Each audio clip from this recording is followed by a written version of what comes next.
Hello, in front of me I've got Motorola ThinkPhone.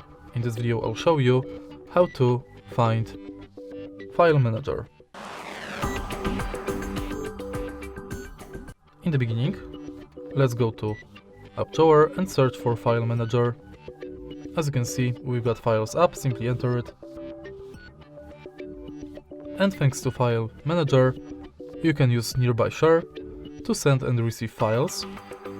You can browse your internal storage devices to categories like downloads, images, videos, audio, documents and others, apps, and also internal storage itself.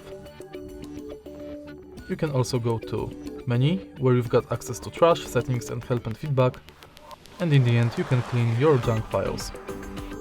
And that's it. If you find this video helpful, please leave like, comment and subscribe.